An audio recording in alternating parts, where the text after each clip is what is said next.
Yang terhormat Bapak dan Ibu Guru SD Negeri Malimau 1, sebelumnya marilah kita panjatkan puji syukur atas kehadirat Allah Subhanahu wa taala karena pada kesempatan pagi hari ini kita bisa bertemu lagi dengan dengan saya dan Bu Yuni dalam momen yang berbeda, tapi tentunya dengan tujuan yang masih sama.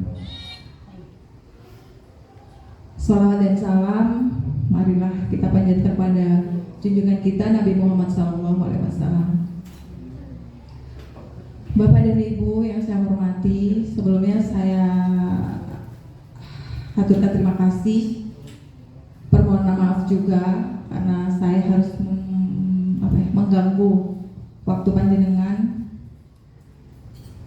Kemudian juga ucapan terima kasih ini saya sampaikan karena sampai saat ini panjenengan semua masih bisa membersamai saya dalam tujuan kita bersama tentunya untuk memberikan yang terbaik untuk anak-anak kita. Terima kasih Bapak dan Ibu. Langsung saja karena waktu kita yang mungkin terbatas dan nanti ini yang akan saya sampaikan ini adalah kolaborasi saya dengan Bu Yuni. Jadi saya tidak akan menyampaikan seluruh materi ini. Saya akan bagi dua. Jadi di bagian awal nanti saya, kemudian selanjutnya akan disampaikan oleh Bu Yuni. Bapak dan Ibu Guru, ruang komunikasi kali ini kita akan berdiskusi tentang ini, pembiasan ya dari aksi nyata kami, yaitu materi budaya positif, ada pendidikan guru penggerak. Jadi topiknya adalah menyebarkan pemahaman dan penerapan budaya positif.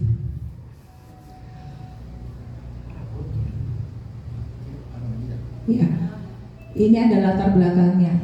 Latar belakang dari budaya positif itu tentunya dimulai dari konsep pendidikan, filosofi pendidikan Ki Hajar Dewantara, yang di dalamnya menyatakan bahwa tujuan pendidikan itu sebenarnya adalah pendidikan menurut Ki Hajar Dewantara menanamkan betapa pentingnya lingkungan dan budaya positif di sekolah, di mana murid menjadi fokus utama. Hal ini sejalan dengan konsep pendidikan menurut Ki Hajar Dewantara bahwa pendidikan bukan hanya mentransfer ilmu pengetahuan, tetapi juga menanamkan karakter dan mengembangkan potensi pada setiap murid untuk dapat menciptakan lingkungan dan budaya positif menjadi kunci untuk mewujudkan visi pendidikan yang diinginkan. Artinya seperti ini mungkin Bapak dan Ibu Guru. Budaya positif itu adalah sebuah pembiasaan atau kebiasaan-kebiasaan dari nilai-nilai kebajikan yang sudah kita yakini bersama untuk diterapkan kepada anak didik kita atau pada lembaga atau komunitas tertentu. Jadi budaya positif itu adalah sebuah pembiasaan yang akan menjadi ciri khas, menjadi karakter dari suatu lembaga atau sekolah tersebut. Nilai-nilainya di dalamnya adalah nilai-nilai kebajikan. Isi dari budaya positif itu apa? Jadi seperti itu. Nah, ini budaya positif merupakan perwujudan dari nilai-nilai atau keyakinan universal. Budaya positif dapat mendorong murid untuk mampu berpikir, bertindak, mencipta sebagai proses memerdekakan dirinya sehingga murid mampu mandiri dan bertanggung jawab. Artinya begini, kalau Ki Hajar Dewantara itu mengatakan ketika murid itu sudah merdeka, maka dia akan bisa menerapkan disiplin positif di sekolah. Jadi seperti itu. Artinya sebelum kita masuk ke apa saja yang ada di dalam yang harus kita pahami ketika kita harus menerapkan budaya positif, nanti akan ada 8 di sana.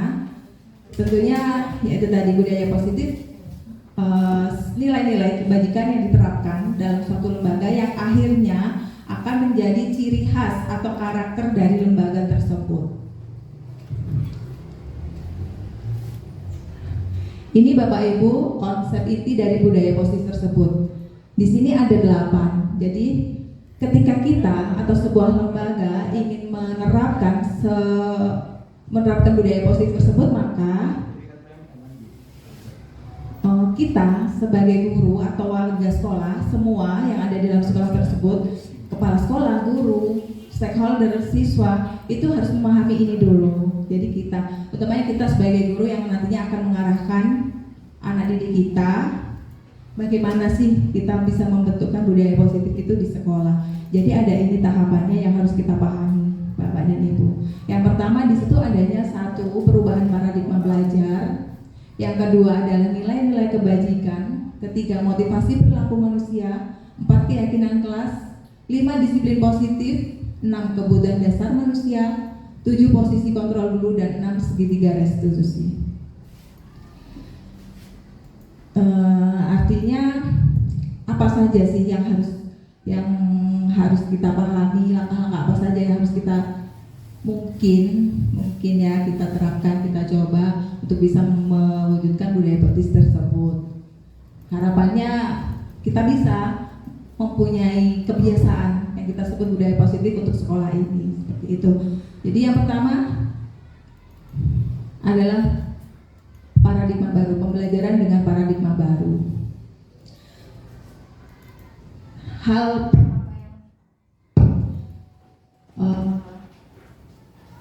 di awal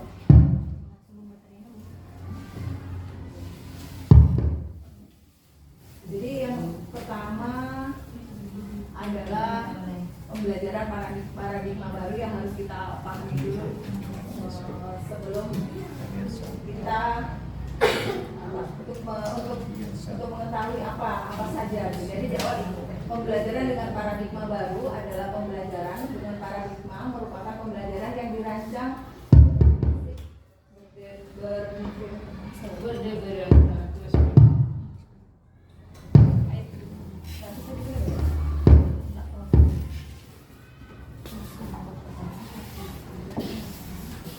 pembelajaran dengan paradigma baru merupakan pembelajaran yang dirancang dengan prinsip pembelajaran berdiferensi sehingga peserta didik belajar sesuai kebutuhannya berdasarkan tahap perkembangan sesuai teori psikologi modern yang memberikan proses pelajaran Pancasila. Nah, artinya pembelajaran paradigma baru ini yang sekarang ini sedang kita pakai ya, kita gunakan, kita pakai, kita pelajari, kita pahami bersama. Ini adalah yang disebut dengan paradigma baru. Intinya kita akan belajar nanti, proses pembelajarannya sudah masuk dengan istilah pembelajaran yang berdiferensiasi. Pembelajaran berdiferensiasi adalah pembelajaran yang di sana kita itu mengakomodir siswa. Kita itu menentukan dalam kita menyampaikan sebuah metode pembelajaran, kita itu melihat dalam bagaimana cara kita dalam memenuhi kebutuhan siswa itu, bagaimana cara kita melihat perbedaan dari siswa tersebut, karena setiap anak itu nggak sama, Bapak dan Ibu. Jadi kita harus tahu dulu secara bakat dia apa, kemampuannya maunya apa, kemudian cara belajarnya juga seperti apa, karena setiap anak itu tidak sama.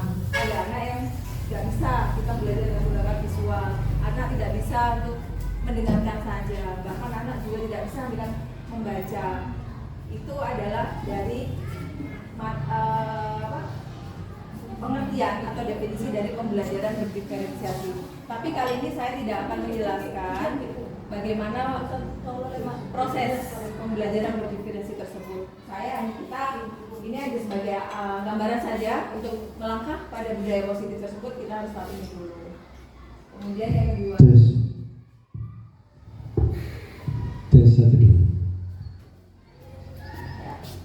selanjutnya yang kedua, setelah tadi kita tahu paradigma pembelajaran yang baru saat ini, selanjutnya adalah nilai-nilai kebajikan. Kita sebagai guru nantinya kan akan mengarahkan, membawa anak, membimbing anak gitu. Jadi harapannya kan kita akan membentuk sebuah budaya ya, budaya positif di sekolah ini. Jadi kebajikan, nilai dan kebajikan yang harus kita pahami dulu, kemudian kita tanamkan, kita berikan pada anak-anak, itu adalah di antara ini. Oh iya, kalau bisa saya simpulkan ini secara teori, silakan panjenengan baca ya sambil saya menjelaskan ya Bu Ibu. Jadi nilai kebajikan itu sebenarnya merupakan prinsip-prinsip moral yang dianggap dan diyakini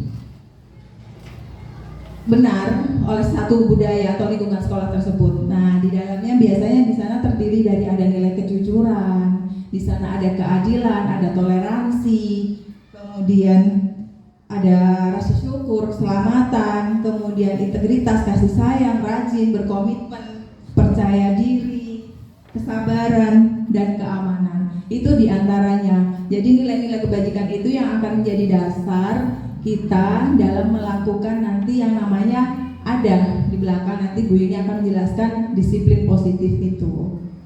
Jadi di sini dulu kita pahami dulu, oh ini nilai-nilai kebajikannya yang apa yang harus kita pahami.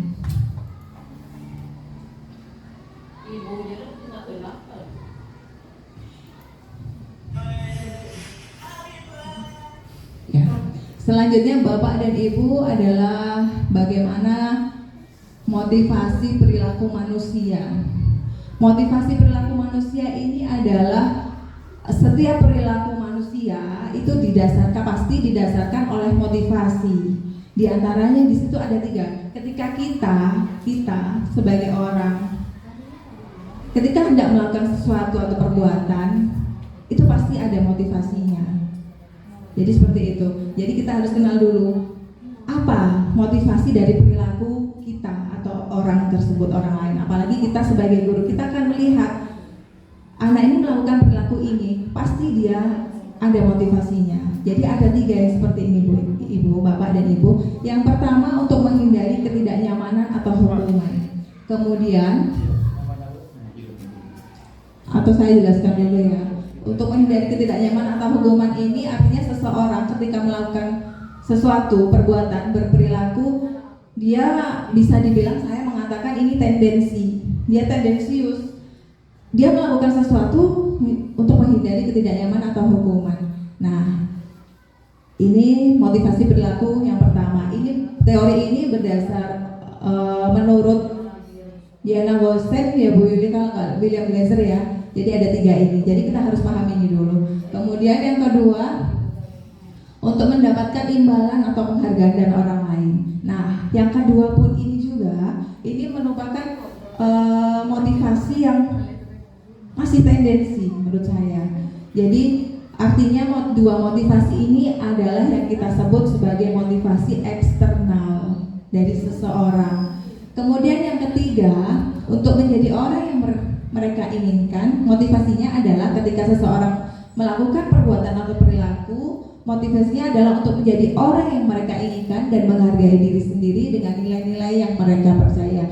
Nah, ini loh Bapak dan Ibu yang kita harapkan bersama. Jadi motivasi yang ketiga ini yang diharapkan akan bisa kita tanamkan, bisa kita tumbuhkan dari siswa-siswa kita. Caranya seperti apa?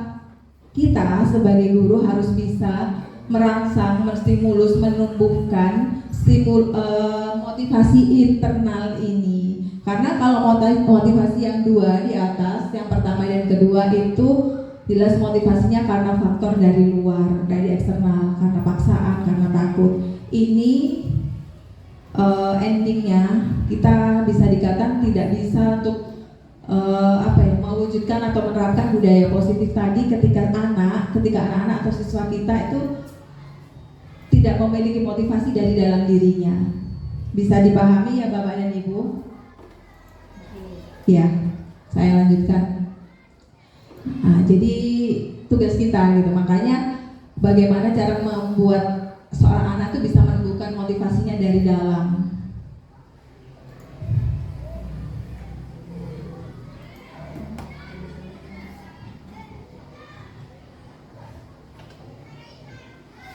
Ya, selanjutnya adalah ini sudah masuk bagian saya. Ya, selanjutnya Bapak dan Ibu, kita mengenal adanya hukuman dan penghargaan. Hukuman dan penghargaan ya. Jadi selama ini saya sendiri saya mengakui gitu bahwa saya sebelum saya mengenal, sebelum saya tahu, sebelum saya belajar dan memahami dari materi ini, terus terang saja saya kemarin sebelumnya itu cenderung menggunakan posisi saya itu saya menggunakan hukuman dan memberikan hukuman dan konsekuensi terhadap siswa. Nah, setelah saya mempelajari ini, akhirnya saya menyadari bahwa ternyata saya salah gitu. Ketika saya harus memberikan hukuman atau konsekuensi terhadap siswa. Jadi seperti ini Bapak Ibu, kenapa alasannya? Karena hukuman itu sifatnya kan satu arah gitu. Kemarin dulu ketika saya juga jadi siswa, saya mengenal istilahnya peraturan. Nah, peraturan ini kan biasanya cenderung hanya dibuat oleh guru gitu. Guru membuat peraturan atau lembaga membuat peraturan, kita berikan kepada anak. Ini loh peraturan dari sekolah. Nah, ini yang disebut yang hubungannya dari kenapa nantinya harus ada hukuman itu. Dan hukuman itu sifatnya cenderung dari moodnya seorang guru untuk memberikan hukuman gitu. Terkadang ketika anak melakukan kesalahan terlambat, gurunya memberikan hukuman sanksi nyapu, lari. Nah, Bapak dan Ibu, ini yang ingin saya sampaikan. Jadi hukuman untuk konteks pendidikan kita saat ini sebenarnya sudah diharapkan sudah tidak diberlakukan seperti itu. Tapi kita sudah punya cara bagaimana untuk mengatasi tersebut. Salah satunya adalah dengan tidak memberlakukan peraturan itu lagi, tapi dengan membuat apa yang kita sebut dengan keyakinan kelas atau kesepakatan kelas. Karena keyakinan dan kesepakatan kelas itu sudah tidak dibuat satu arah. Kita duduk bersama dengan siswa, kita merumuskan kalimat dengan mereka, kesepakatannya apa.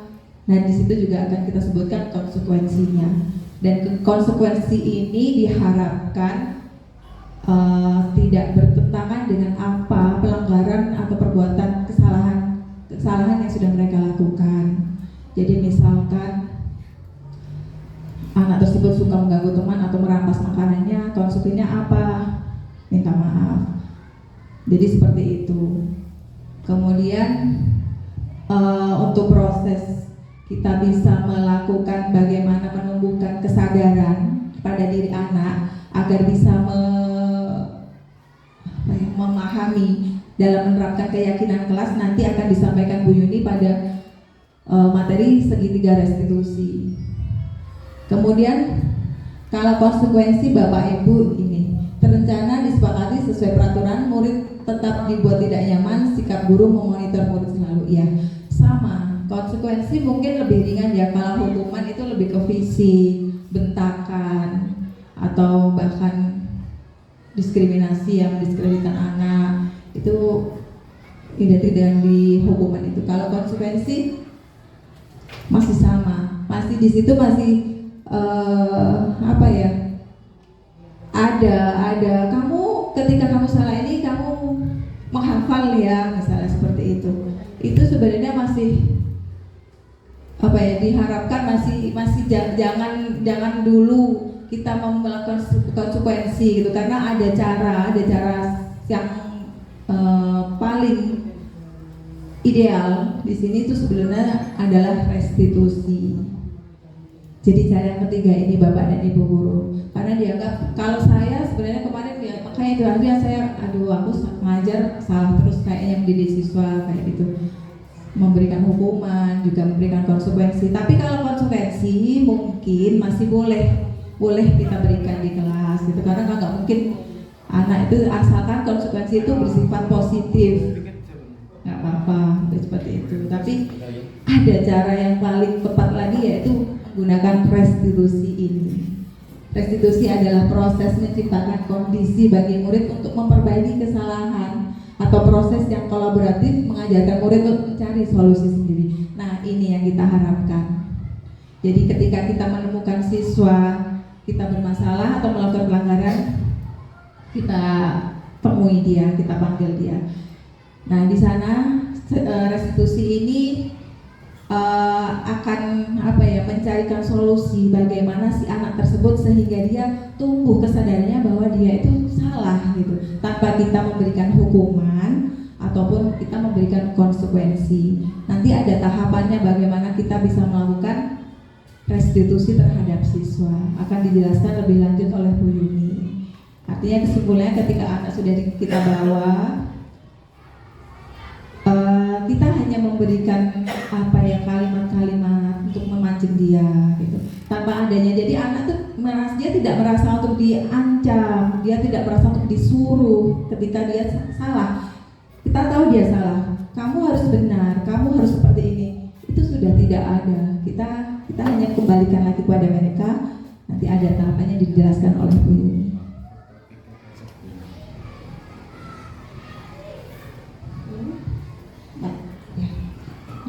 Selanjutnya ya tadi sudah saya sebutkan di awal, keyakinan kelas. Jadi keyakinan kelas itu sudah berbeda dengan peraturan. Makanya kita sekarang selalu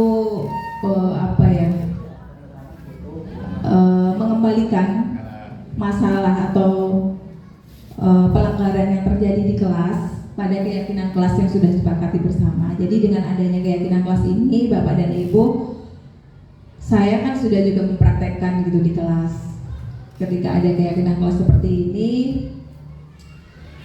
dengan adanya restitusi juga tadi, akhirnya ya saya memperoleh gitu, mendapatkan hasil gitu. Ternyata saya tidak perlu melakukan kekerasan, hukuman, konsekuensi, tapi saya harus bisa membuat anak ini sadar dengan menanyakan keyakinan kelas ini. Keyakinan kelas sudah dijelaskan tadi ya, dibuat berdasarkan kesepakatan bersama, duduk bersama, merumuskan bersama, bukan lagi peraturan yang dibuat oleh guru. Jadi mungkin sekian yang bisa saya paparkan. Nanti selanjutnya mungkin ada bunyinya atau ada yang ingin bertanya atau sharing atau apapun untuk saya, masukannya sebelum saya ganti Bu ini. Ya, monggo silakan Pak Nawawi. Ini begini Bu, saya beranggapan bahwa kesepakatan kelas itu hanya untuk murid, Apakah benar seperti itu? Kesepakatan kelas itu hanya untuk murid. Misalnya datang tepat waktu kesepakatan kelasnya, tapi kadang-kadang saya sendiri itu datangnya tidak tepat waktu. Apakah benar seperti itu? Apakah hanya kesepakatan kelas itu untuk murid gitu? Oke Pak, terima kasih. Jadi seperti ini Pak Nawawi ya, benar. Sebenarnya kita sebagai guru itu sebelum tiba-tiba ingin membuat anak itu sadar melakukan hal baik, kita mengharap mereka tuh baik, jadi dari kita dulu gitu. Bagaimana kita bisa memberikan yang baik, memberikan teladan yang baik. Jadi ketika kita sendiri misalnya melanggar kesepakatan itu, kalau kita kan kita sebagai guru tidak menggunakan kesepakatan tersebut, tapi kita punya kesepakatan sendiri sebagai guru seperti apa. Kalau kesepakatan kelas itu ya ketika kita mengetahui bahwa siswa kita melanggar, ya itu tadi kita diharapkan untuk memberikan solusi, tapi tidak dengan tiba-tiba menjudge, kemudian memberikan hukuman. Jadi kita datang, kenapa kamu terlambat? Tahu yang seperti ini apa? Kira-kira kenapa sih, ada apa? Kamu sadar ada apa? Iya Bu, saya sadar. Kalau kamu sadar, berarti kamu tahu apa itu. Di sana kan ada keyakinan kelas. Kita kembalikan lagi Bapak ke sana. Jadi memang kita harus sabar untuk membiasakan disiplin positif itu tidak mudah gitu, tidak seperti hanya membalikan tangan kayak gitu.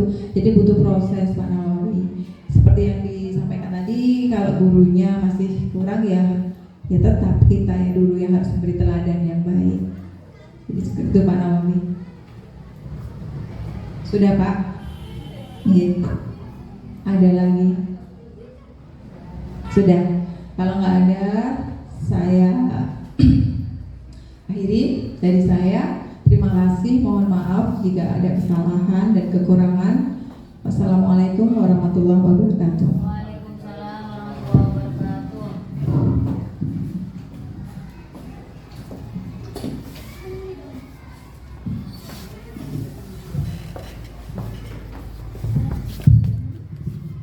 Assalamualaikum warahmatullahi wabarakatuh. Waalaikumsalam warahmatullahi wabarakatuh. Saya ingin melanjutkan apa yang disampaikan Ibu Penny tadi, karena ini terkait pemaparan dari budaya positif.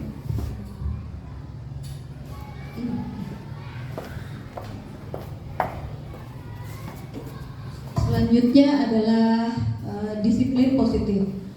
Disiplin positif di sini adalah pembiasaan hal yang baik yang mencakup atau perilaku maupun tutur kata seluruh warga di sekolah, khususnya bagi murid agar dapat berkembang menjadi pribadi yang kritis, mandiri, serta bertanggung jawab. Kita sebagai seorang pendidik dapat mewujudkan peserta didik yang memiliki disiplin dan mereka mampu berperilaku sesuai dengan nilai-nilai kebijakan universal dan memiliki motivasi intrinsik dalam perubahan perilaku yang lebih baik. Tadi sudah dijelaskan oleh Ibu Penny tentang kebijakan nilai kebajikan universal.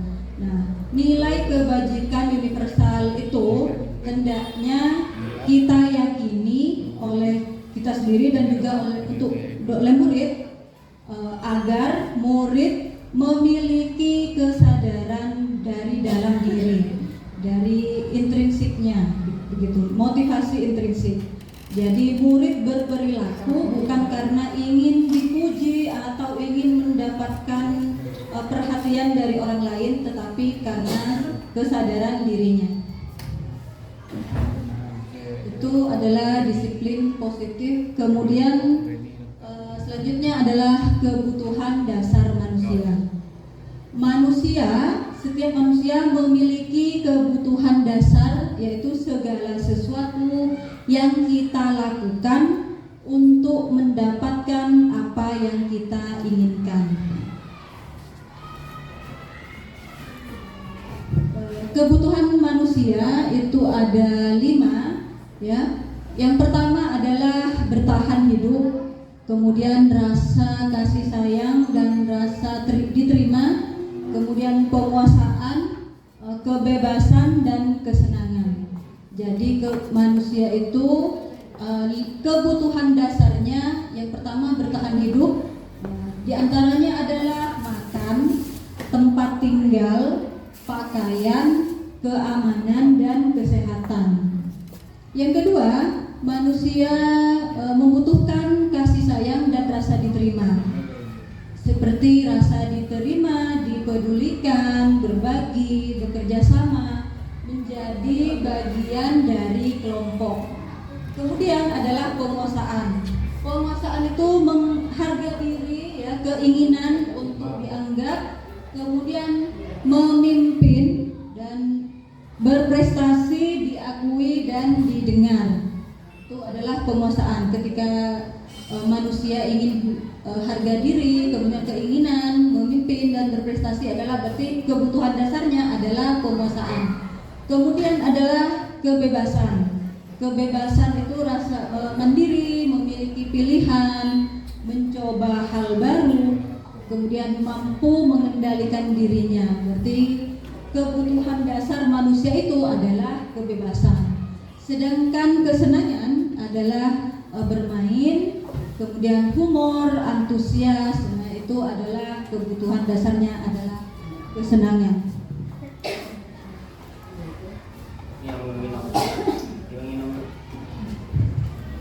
Kemudian adalah posisi kontrol. Pada posisi kontrol selama ini kita, ya, miskonsepsi tentang teori kontrol. Yang pertama adalah ilusi guru mengontrol murid, kemudian ilusi bahwa kritik dan membuat rasa bersalah mampu menguatkan karakter. Yang ketiga adalah bahwa ilusi bahwa semua penguatan positif, efektif dan bermanfaat. Kemudian ilusi bahwa orang dewasa berhak memaksa. Ini adalah miskonsepsi pada teori kontrol. Selama ini kita meyakini bahwa guru mampu mengontrol murid, padahal kita tahu bahwa yang mampu mengontrol diri seseorang adalah diri kita sendiri, bukan orang lain. Kemudian ilusi bahwa semua penguatan positif itu efektif dan bermanfaat. Menurut teori dari teori kontrol miskonsepsi ini, penguatan positif bahwa semua penguatan positif efektif dan bermanfaat itu tidak selalu benar juga, karena ketika kita melakukan penguatan tidak selalu efektif dan bermanfaat. Nah, contoh ketika memberikan peringkat, ya, peringkat kelas, kalau dulu ada peringkat kelas, ya kan? Anak peringkat 1, peringkat 2. Nah, ini tidak semuanya bersifat positif, tidak bersifat efektif. Karena apa? Pada anak yang tidak ranking, mereka merasa minder, merasa kurang, sehingga ilusi bahwa semua penguatan positif itu efektif dan bermanfaat itu tidak selalu benar. Anak, kenapa di kurikulum Merdeka itu tidak ada peringkat? Yang ada adalah kita memberikan kepada semuanya, memberikan penguatan, bukan peringkat 1, peringkat 2, bukan, tapi misalnya memberikan kepada murid itu, karena setiap murid, Bapak Ibu, memiliki karakternya dan memiliki keunikan masing-masing, sehingga perlu kita memberikan motivasi kepada mereka. Misalnya, si A pandai di bidang olahraga, tetapi di bidang pengetahuannya kurang, maka kita berikan penguatan di bidang diberikan pujian melalui bidangnya masing-masing, karena setiap anak punya keunikan dan karakternya masing-masing. Kemudian ilusi bahwa kritik dan membuat rasa bersalah mampu menguatkan karakter, itu juga itu tidak terlalu benar, karena ketika kita memberikan kritik kepada anak, kemudian membuat mereka merasa bersalah, bukannya malah menguatkan karakter, tapi tambah karakternya anak semakin menurun. Kemudian ilusi bahwa orang dewasa berhak memaksa. Nah, kita sebagai guru tidak berhak memaksa murid, ya, karena murid memiliki kebebasan. Kemudian mengubah paradigma stimulus respon ke pendekatan teori kontrol. Di sini stimulus responnya adalah realitas atau kebutuhan kita itu sama. Tapi menurut teori kontrol, realitasnya adalah kebutuhan kita itu berbeda, tidak sama. Begitu juga dengan murid kita itu di dalam satu kelas, karena memiliki karakter dan keunikannya yang berbeda, maka kebutuhannya juga akan berbeda. Kemudian semua orang melihat hal yang sama. Bapak Ibu, tidak semua orang melihat hal yang sama, karena setiap orang memiliki gambaran yang berbeda, tentunya dengan sudut pandang yang berbeda. Kemudian kita mencoba mengubah agar berpandangan sama dengan kita. Itu menurut stimulus respon. Sedangkan menurut teori kontrol, kita berusaha memahami pandangan orang lain tentang dunia. Jadi kita harus memahami orang lain, gitu. Kemudian perilaku buruk dilihat sebagai suatu kesalahan. Nah, menurut teori kontrol adalah semua perilaku memiliki tujuan. Nah, ini terkait dengan yang tadi yang dijelaskan Ibu Penny. Kemudian orang lain bisa mengontrol saya. Nah, sedangkan menurut teori kontrol, hanya kita atau hanya Anda yang bisa mengontrol diri Anda. Jadi bukan orang lain yang mengontrol kita, tapi diri kita sendiri yang bisa mengontrol diri. Kemudian saya bisa mengontrol orang lain, itu menurut stimulus respon, itu dari teori kontrol. Kemudian sedangkan teori kontrolnya adalah Anda tidak bisa mengontrol orang lain.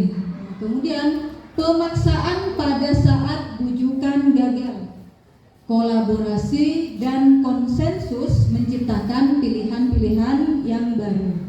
Kemudian model berpikir menang dan kalah. Model sedangkan menurut teori kontrol adalah model berpikir menang dan menang. Ini adalah 5 posisi kontrol guru. Ya. Yang pertama adalah sebagai penghukum, kemudian pembuat rasa bersalah, sebagai teman, sebagai pemantau, dan sebagai manajer. Ya. Ini contoh dari 5 posisi kontrol guru.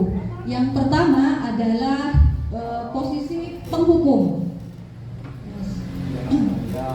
Biasanya pada posisi penghukum ini nada suaranya adalah tinggi, kemudian bahasa tubuh melotot, mata melotot, dan jari menunjuk-nunjuk, menghardik gitu ya. Itu ketika posisi kontrol kita sebagai penghukum. Kemudian contohnya ini, terlambat lagi, pasti terlambat lagi. Kita dengan nada suara tinggi kepada anak, selalu datang terlambat. Kapan bisa datang tepat waktu? Ketika seorang guru berkata seperti itu, berkata dengan nada suara tinggi, nah, Bapak Ibu tanyakan pada diri Bapak Ibu, bagaimana perasaan murid bila guru berbicara dengan nada yang tinggi, berbicara dengan seperti itu ya, dengan mata melotot, dengan nada tinggi, dengan menunjuk-nunjuk pada muridnya. Apa hasilnya? Kemungkinan murid akan marah dan mendendam, atau bisa jadi bersifat agresif. Kemudian setelah anak itu duduk kembali, murid itu mungkin akan mencoret-coret bukunya atau meja. Lebih buruk lagi ketika pulang sekolah melihat motor atau mobil bapak ibu guru akan menggores kendaraan tersebut dengan paku ya. Dulu ya pernah Bapak Ibu, saya punya teman guru, dia memarahi muridnya, kemudian pulang sekolah sepedanya Pak kempes mau itu. Karena posisi gurunya itu adalah posisi menghukum ya, dengan nada tinggi menunjuk-nunjuk memarahi muridnya. Pulang sekolah dikempes sepeda gurunya. Ini adalah posisi menghukum. Kemudian yang kedua adalah posisi merasa bersalah. Pada posisi nada bersalah, nada suara Bapak Ibu guru ini biasanya memelas, ya. Kemudian halus, sedih, bahasa tubuhnya merapat pada anak atau lesu dengan nada memelas. Ya, seperti misalnya dengan ini, Adi, kamu ini bagaimana ya? Nada suaranya memelas, Bapak Ibu. Nada suaranya halus, ya. Kamu sudah berjanji dengan ibu tidak akan terlambat lagi. Kamu kenapa ya senang sekali mengecewakan ibu? Ibu benar-benar kecewa sekali. Bapak Ibu, bagaimana perasaan murid bila ditegur seperti cara ini? Kemudian Bapak Ibu, hasilnya adalah murid akan merasa bersalah. Bersalah telah mengecewakan ibu dan bapak gurunya. Kemudian murid menjadi seperti orang yang gagal dan tidak sanggup membahagiakan orang lain. Kemudian kadangkala seperti lebih berbahaya daripada penghukum. Ya, karena emosi dari murid itu tertanam, tidak keluar gitu ya. Murid menahan perasaan, Tidak seperti murid dengan guru yang penghukum tadi, di mana murid bisa menumpahkan amarahnya walaupun dengan cara yang negatif. Tetapi pada pembuat merasa bersalah, murid seakan-akan itu tertekan. Ya, ini akan, kalau murid sudah tertekan, tiba-tiba nanti akan meletus amarahnya suatu saat nanti, ya, dan bisa menyakiti diri sendiri atau orang lain. Kemudian pada posisi teman ini nada suaranya itu ramah, akrab, kemudian bercanda, bahasa tubuhnya merapat pada murid, mata dan senyumnya yang melucu, menyenangkan. Contoh, ya, Adi, ayolah, bagaimana sih kamu? Kemarin kamu sudah janji ke Bapak, kemarin kamu sudah janji ke Bapak, bukan? Kenapa terlambat lagi? Nah, sambil tertawa Bapak Ibu. Ya sudah, tidak apa-apa, duduk dulu sana, nanti Bapak Guru bantu. Kamu ini, nah, sambil tersenyum Bapak Ibu, bahasa tubuhnya. Ketika posisi guru sebagai teman, bagaimana perasaan murid dengan sikap guru yang seperti ini? Kemungkinan hasilnya adalah murid akan merasa senang, Bapak Ibu, karena kita terlihat akrab, ya, tidak memarahi, tidak dengan mata melotot, gitu ya. Ini termasuk dampak yang positif. Tetapi ada sisi negatifnya. Murid menjadi tergantung kepada guru ini. Ya. Bila ada masalah, dia hanya merasa bisa mengandalkan guru tersebut yang membantunya. Akibatnya, dia itu hanya berbuat sesuatu bila yang menyuruh adalah guru tersebut. Kalau guru yang lain dia tidak mau, gitu kira-kira. Posisi sebagai teman. Yang keempat adalah posisi pemantau. Kalau pemantau ini biasanya nada suara datar, ya Bapak Ibu. Bahasa tubuhnya formal. Contoh, Adi, tahukah kamu jam berapa kita mau mulai? Tahu Pak, kamu terlambat 15 menit. Apakah kamu sudah mengerti konsekuensi yang harus dilakukan bila terlambat? Paham Pak, saya harus tinggal kelas pada jam istirahat nanti dan mengerjakan tugas yang tertinggal. Kemudian gurunya, ya benar, nanti pada saat jam istirahat kamu harus tinggal di kelas untuk menyelesaikan tugas yang tertinggal tadi. Saya tunggu.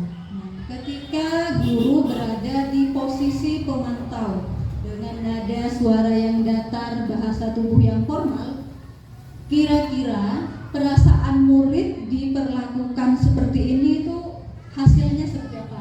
Ya, hasilnya ketika murid memahami konsekuensi yang harus dijalankan karena telah melanggar salah satu aturan. Karena pada posisi ini guru ini ada konsekuensinya. Guru tidak menunjukkan suatu emosi yang berlebihan, tidak menjadi marah atau membuat rasa bersalah. Nah, murid itu dibuat tidak nyaman karena harus tinggal di kelas. Di saat temannya yang lain sudah istirahat, murid ini harus tinggal di kelas karena konsekuensi ketika terlambat adalah tinggal di kelas mengerjakan tugas yang tertinggal. Kemudian yang terakhir adalah posisi manajer. Pada posisi manajer, guru, ya, nada suaranya tulus, bahasa tubuhnya tidak kaku, kemudian mendekat ke murid. Ya. Ini contohnya adalah contoh percakapannya. Adi, apakah kamu mengetahui jam berapa sekolah dimulai? Tahu Pak, jam 7. Bisa dilihat di layar. Kemudian ia jadikan kamu terlambat, kira-kira bagaimana kamu akan memperbaiki masalah ini? Saya bisa menanyakan teman saya, Pak, untuk mengejar tugas yang tertinggal. Kemudian baik, itu bisa dilakukan. Apakah besok akan ada masalah untuk kamu agar bisa hadir tepat waktu di sekolah? Tidak, Pak, saya bisa hadir tepat waktu. Baik, saya hargai usahamu untuk memperbaiki diri. Ketika guru sebagai posisi sebagai manajer, maka bagaimana perasaan murid diperlakukan seperti ini.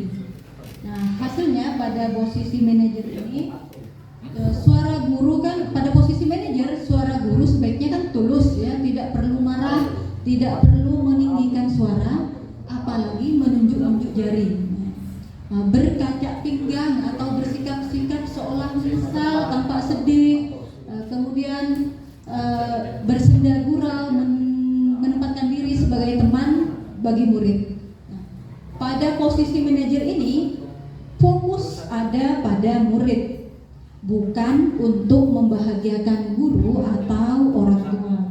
Murid sudah mengetahui adanya masalah dan sesuatu yang perlu terjadi. Bila guru mengambil posisi sebagai pemantau tadi, guru akan melihat apa konsekuensinya, apa peraturannya. Namun ketika kita sebagai manajer, guru akan mengembalikan tanggung jawab pada murid untuk mencari jalan keluar permasalahannya, tentu dengan bimbingan guru.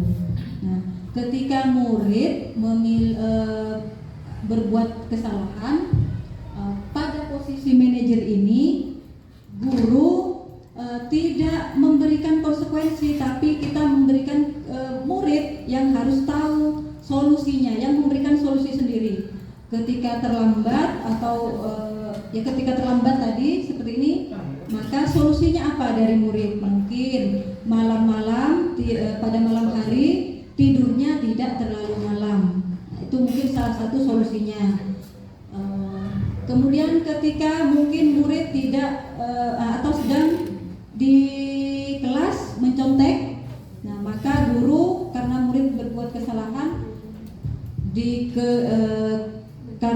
tadi membuat keyakinan kelas, maka murid diingatkan tentang keyakinan kelasnya tadi, kemudian murid memberikan solusinya, ya, memberikan solusi sendiri, mencari solusi sendiri atas apa kesalahannya tadi, tapi dengan bimbingan dari guru. Ini contoh penerapan 5 posisi kontrol guru. Ketika siswa terlambat masuk, ya, pada posisi penghukum mungkin ini lari sambil menyanyikan lagu Indonesia Raya. Nah, ini pada posisi penghukum. Sedangkan pembuat rasa, berapa kali Bapak Ibu guru mengingatkan kamu, membuat Bapak Ibu guru kecewa. Pada posisi teman, ayo dong ikuti peraturan sekolah, yang sudah tidak apa-apa, tapi lain kali jangan terlambat lagi. Nah, yang ini adalah ketika siswa terlambat mengikuti upacara bendera, mungkin ya, kamu sudah melanggar peraturan sekolah, kamu tahu konsekuensinya, nanti tidak boleh masuk kelas. Itu pada posisi pemantau. Kemudian pada posisi manajer, apa kamu tahu kesalahanmu? Kira-kira bagaimana kamu memperbaiki kesalahannya? Jadi murid yang mencari sendiri kira-kira apa yang perlu diperbaiki dari kesalahannya itu. Nah, saya kecewa sekali dengan kamu. Nah, kata-kata ini, posisi kontrol manakah aku? Apa posisi kontrol sebagai penghukum, sebagai manajer, pembuat rasa bersalah? Coba dilihat. Pembuat rasa bersalah. Karena di sini saya kecewa sekali dengan kamu, ada kata seperti ini. Kemudian kamu tidak pernah mengerjakan tugas. Sekarang kamu berdiri satu kaki di depan kelas. Ini posisi penghukum Bapak Ibu. bagaimana kamu akan memperbaiki kesalahan ini. Memantau. Coba deh. Oh, manajer. Sebagai manajer. Kalau mau nanya kamu terlambat kelas 10 menit, kamu mengerti konsekuensi ya yang dilakukan bila kamu terlambat. Nah ini kira-kira pemantau. Nah ini ya. Yang terakhir adalah segitiga restitusi. Segitiga restitusi adalah suatu proses dialog yang dijalankan oleh guru agar dapat menghasilkan murid yang mandiri dan bertanggung jawab.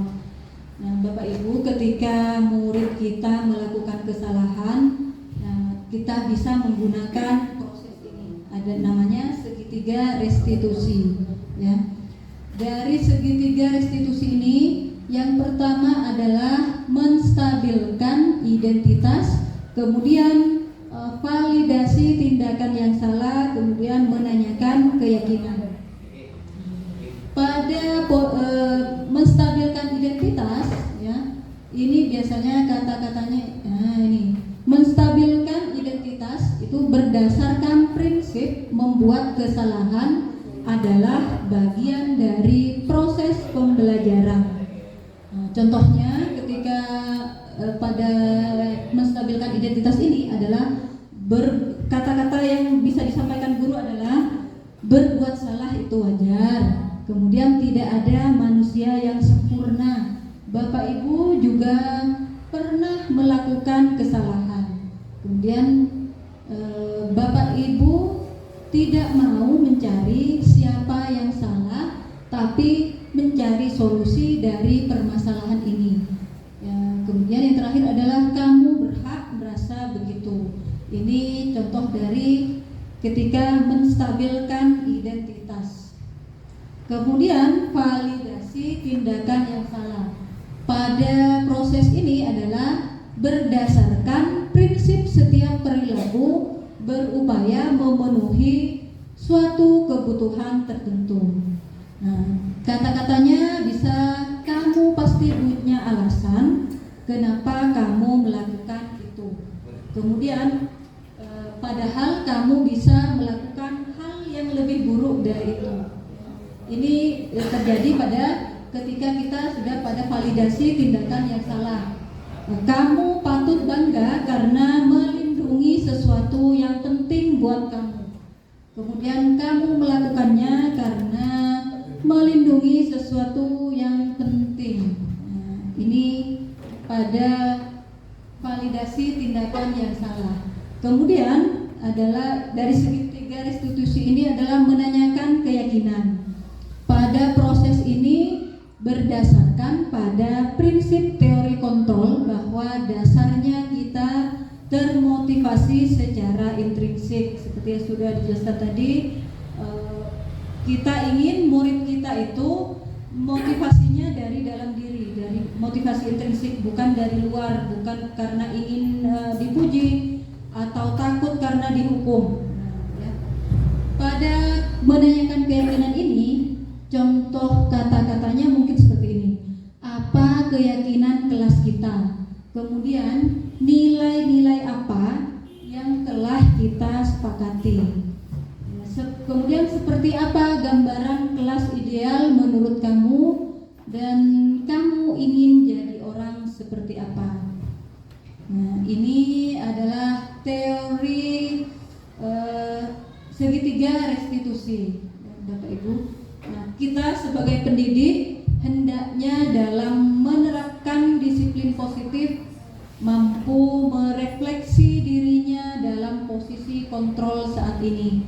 Bagaimana guru sebagai among atau manajer yang dapat menuntun murid menjadi insan-insan yang mandiri, bertanggung jawab dan merdeka.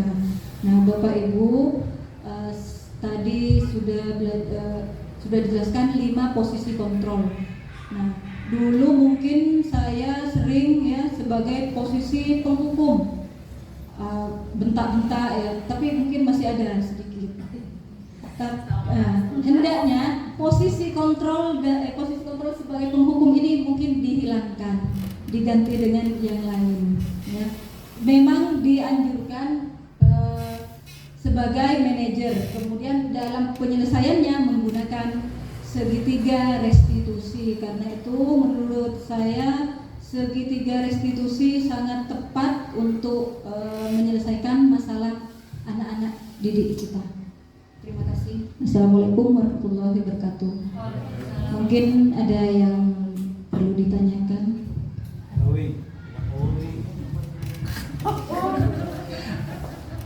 Ya, singkat saja. Tadi Ibu menjelaskan bahwa peringkat itu tidak usah dicantumkan atau diberitahukan kepada murid memangnya. Nah, tapi selama ini pada waktu perpisahan itu diumumkan peringkat 1, peringkat 2, peringkat 3. Nah, sehingga memicu kepada murid lain atau orang tua itu bertanya, loh itu kan peringkat 1-nya sudah ada, terus anak saya peringkat berapa Pak? Itu terutama kelas 1. Nah, saya bingung untuk menjawabnya. Bagaimana cara menjawabnya? Terima kasih Pak Nawawi. Nah, kalau menurut saya setelah mempelajari modul ini, karena di kelas itu Pak, siswa memiliki karakter yang berbeda, mempunyai keunikan yang berbeda, memiliki dia pintarnya di bidang apa? Ada di bidang olahraga, di kesenian. Mungkin kalau ada pertanyaan dari wali murid seperti itu, anak saya peringkat berapa? Bapak bilang saja, kalau menurut saya, kalau saya mungkin ditanyakan, anak ibu istimewa. Istimewanya di bidang apa? Tentunya Pak Nawawi setiap hari karena di kelas itu ya pasti menilai anak ini kurangnya di mana, lebihnya di mana, dia pintarnya di mana. Mungkin ya anak ini pintar di bidang di bahasa Indonesia, pintar bercerita ya, karena dia percaya diri. Anak ibu percaya diri. Karena setiap anak punya kelebihannya masing-masing. Jadi menurut saya kalau misalnya ada pertanyaan dari wali murid seperti itu, anak saya peringkat berapa? Anak bapak atau ibu istimewa di bidangnya. Kalau menurut saya, Pak Nawawi kan sudah mungkin ya, dia pintar di bidang seni, menggambar. Anak ibu pintarnya di bidang menggambar. Nah, ini juga Bapak Ibu ketika menulis di rapot, deskripsinya itu kalau saya tulis ya, saya tulis lebihnya dulu, kelebihannya dia apa? Dia bagusnya di bidang apa? Misalnya, ya di saran-saran itu Pak. Saya tuliskan, anak ini sudah baik, sangat bagus, memiliki potensi di bidang olahraga. Kemudian di bidang olahraga, mungkin di bidang kesenian, dia pintar menggambar. Coba diasah lagi, lebih baik lagi, sehingga nanti bisa menjadi lebih baik olahragawan yang sukses. Kata-kata yang memotivasi dia. Kemudian selanjutnya yang kurangnya apa sehingga anak ini memperbaiki. Misalnya anak ini dalam berhitung masih berkurang. Nah, seperti itu. Kalau saya di kelas di rapot di kelas 5 saya tuliskan seperti itu. Kata-kata yang baik dari anak tersebut saya tuliskan di awal. Kemudian yang perlu diperbaiki saya selanjutnya ya. Agar apa? Agar memotivasi anak tersebut. Terima kasih Pak Nawawi. Puas. Tak puas bilang.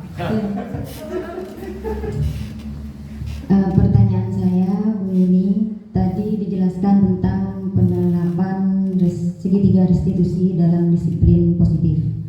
Pertanyaannya, bagaimana cara penerapan dari disiplin positif tersebut bagi peserta didik yang dari tingkat SD, bagaimana yang SMA, dan juga terutama bagi saya yang masih punya anak usia dini, bagaimana? Apakah sama seperti yang Ibu Yuni telah tadi jelaskan posisi kontrolnya? Apakah ada perbedaan? Mohon dijelaskan.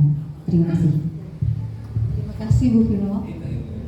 Ini juga saya kemarin masih bingung. Saya sebenarnya mau bertanya waktu itu, ketika yang menjadi contoh kan di SMA, di siswa SMA. Bagaimana karena saya ngajarnya di SD, kemudian di kelas 1, apa bisa saya tanyakan? Nah, saya tanyakan keyakinan kelas ke mereka gitu. Saya bingung juga apa gimana gitu. Mungkin posisi kita mungkin tidak dalam segitiga restitusi itu tidak hanya ya sebagian saja mungkin ya. Karena melihat anak didik kita yang kelas 1, kelas 2 belum, cara berpikirnya belum nyampe. Tapi mungkin kalau sudah yang kelas 5, kelas 6 ketika ditanya keyakinan kelas nyambung masih. Nah, kalau yang kelas 1 muridnya Pak Nawawi pas ditanyakan keyakinan kelas tak nyambung dia. Nah, mungkin seperti itu tidak ya. Terima kasih. Menyesuaikan.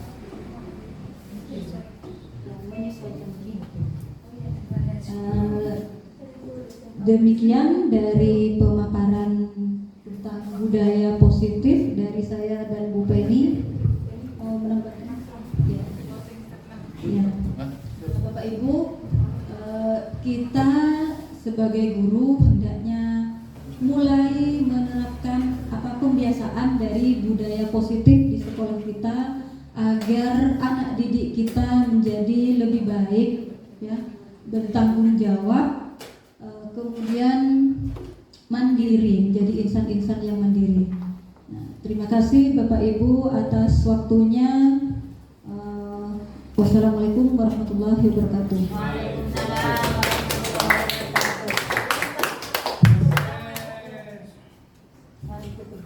Ayolah.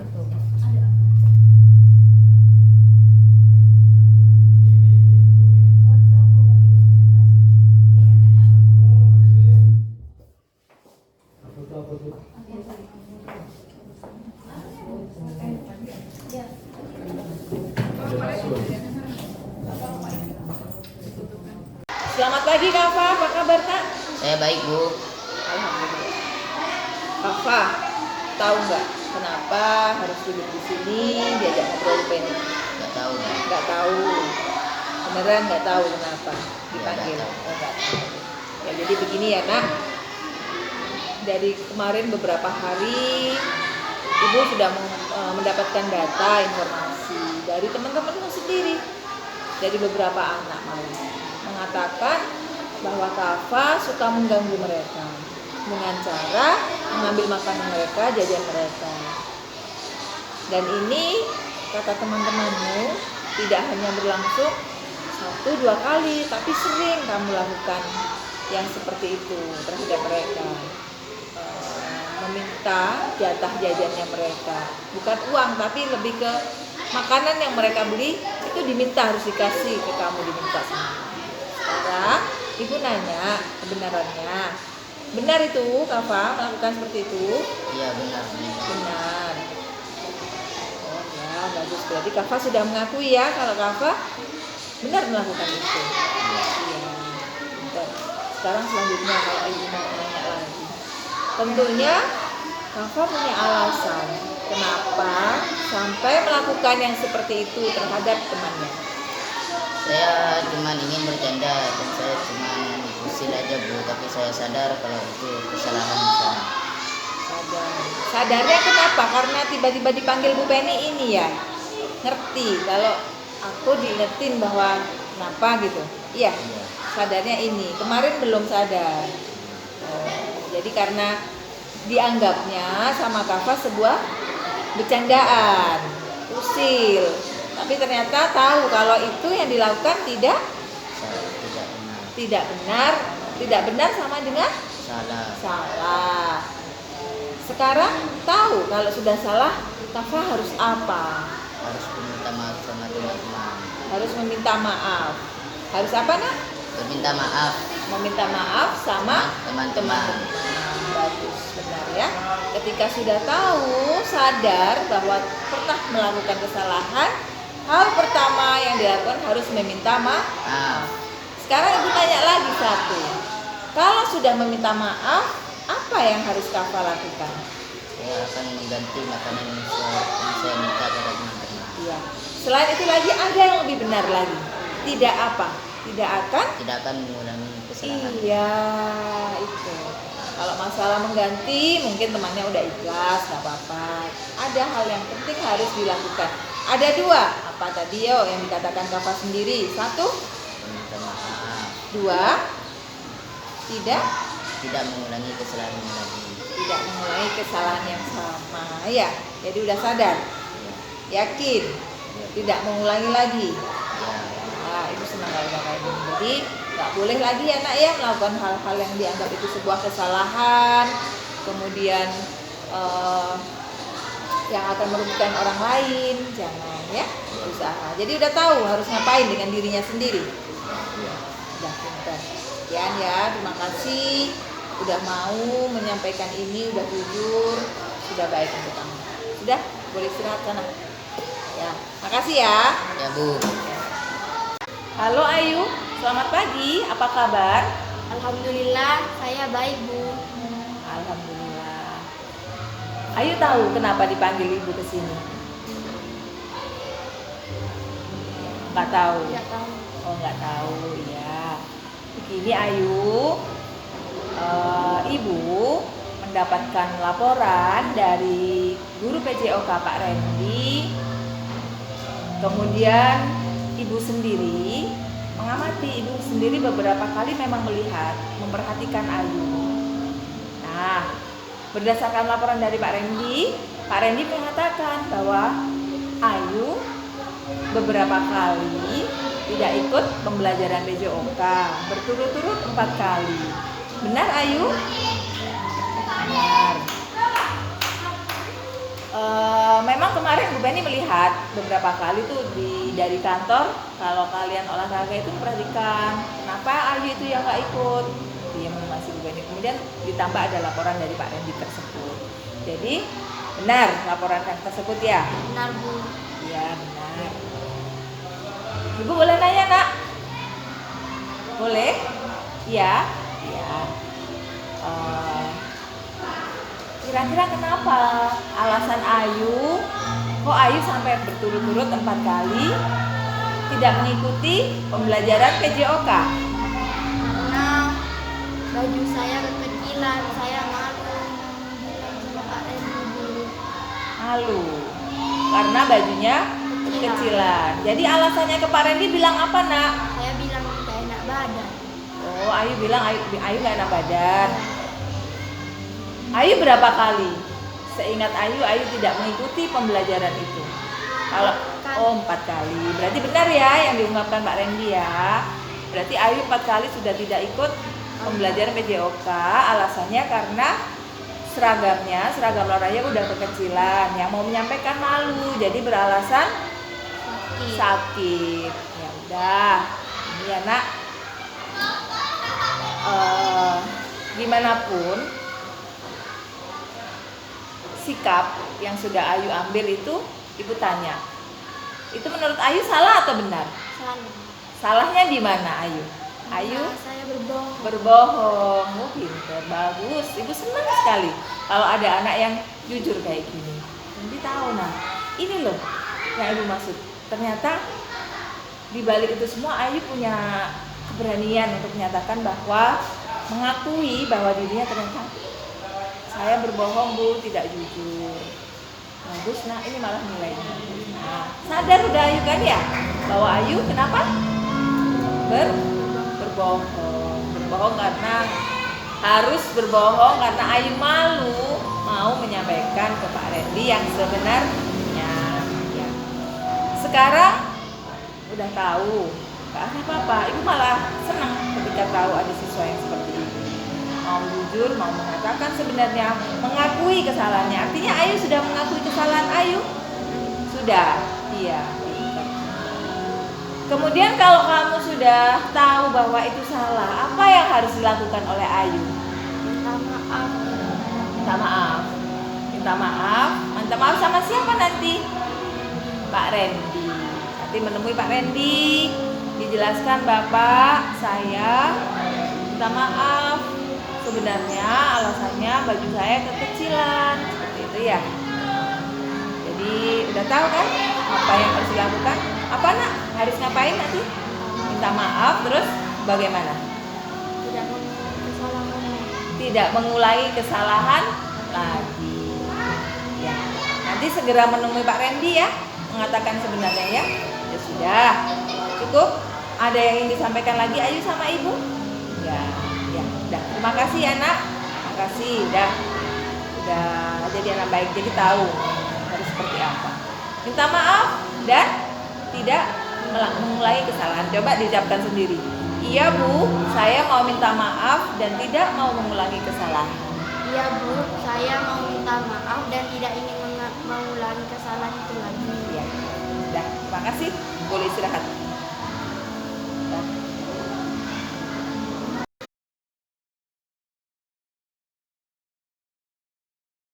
Ini bagaimana penerapan Ibu selama ini apa sudah berjalan dengan baik penerapan pembiasaan keyakinan kelas.